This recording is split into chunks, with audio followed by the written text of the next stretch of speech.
So in this lecture, we're going to talk about dynamic arrays and amortized analysis. In this video, we're going to talk about dynamic arrays. So the problem with static arrays is, well, they're static. Once you've declared them, they don't change size, and you have to determine that size at compile time. So one solution is what are called dynamically allocated arrays. There, you can actually allocate the array, determining the size of that array at runtime. So that gets allocated from dynamic memory. So that's an advantage. The problem is, what if you don't know the maximum size at the time you're allocating the array?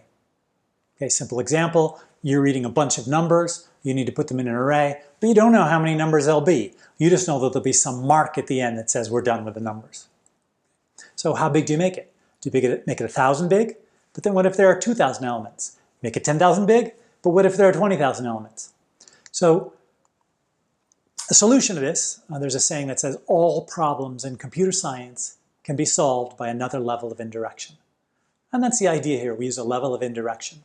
Rather than directly storing a reference to the either static or dynamically allocated array, we're going to store a pointer to our dynamically allocated array. And that allows us then to update that pointer.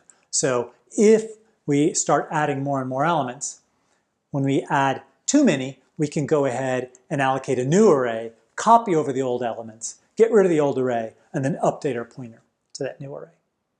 So these are called dynamic arrays, or sometimes they're called resizable arrays. And this is distinct from dynamically allocated arrays, where we allocate an array, but once it's allocated, it doesn't change size. So a dynamic array is an abstract data type, and basically you want it to look kind of like an array. So it has the following operations at a minimum. It has get operation that takes an index and returns you the element of that index, and a set operation that sets an element at a particular index to a particular value.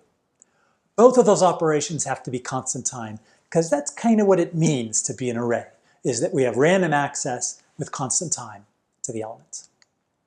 We can push back, so that adds a new element to the array at the end of the array. We can remove an element, okay, at a particular index, and that'll shuffle down all the succeeding ones. And finally, we can find out how many elements are in the array. How do we implement this? Well, we're going to store array, ARR, which is our dynamically allocated array. We're going to store capacity, which is the size of that dynamically allocated array, okay, how large it is. And then size is the number of elements that we're currently using in the array. Let's look at an example. So let's say our dynamically allocated array has a capacity of 2, but we're not using any elements in it yet, so it's of size 0. And ARR then points to that dynamically allocated array. If we do a pushback of A, that's going to go ahead and put A into the array and update the size.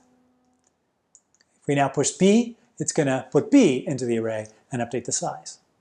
Notice now the size is equal to the capacity, which means this dynamically allocated array is full.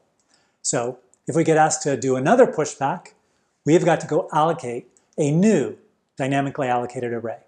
We're going to make that larger, in this case it's of size 4, and then we copy over each of the elements from the old array to the new array. Once we've copied them over, we can go ahead and update our array pointer to point to this new dynamically allocated array, and then dispose of the old array. At this point now, we finally have our new dynamically allocated array that has room to push another element. So we push in C. We push in D, there's room, we put it in, update the size. And now if we try and push another element, again, we have a problem. We're too big. We're going to allocate a new array. In this case, we're going to make it of size 8. We'll talk about how you determine that size somewhat later. And then copy over A, B, C, and D, update the array pointer, deallocate the old array, and now we have room we can push in E. So that's how dynamically allocated, that's how dynamic arrays work. Let's look at some of the implementations of the particular API methods. Get is fairly simple. So we just check and see.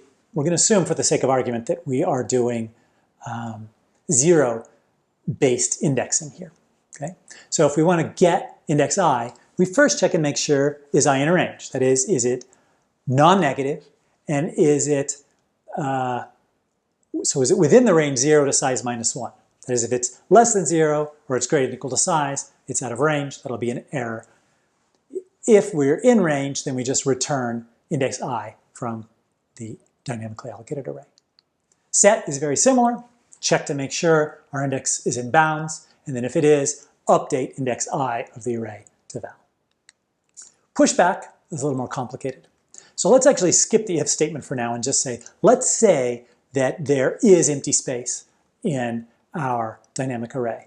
In that case, we just set array at size to val and then increment size.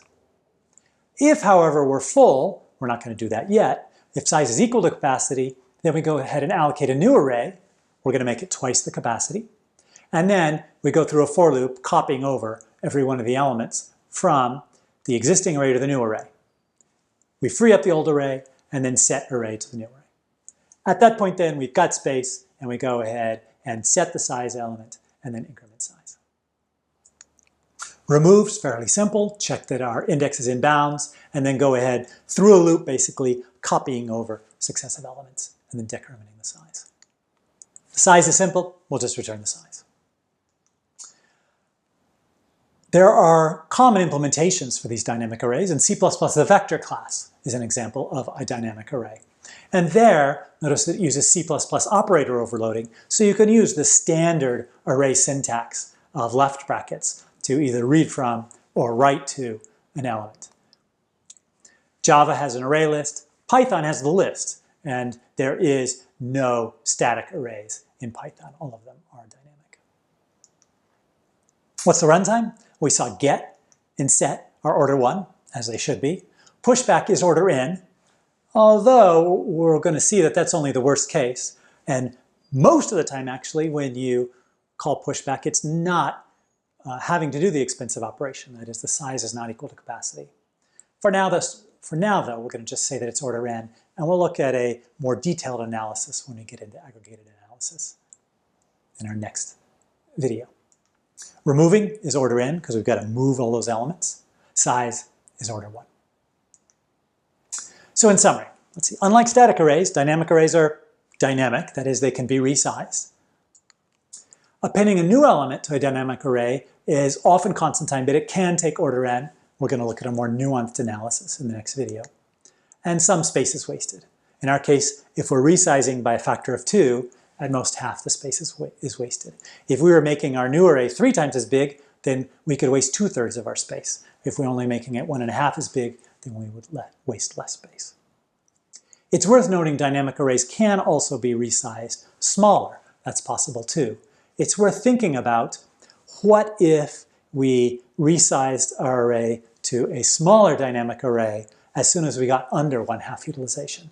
And it turns out we can come up with a sequence of operations where we have that gets to be quite expensive.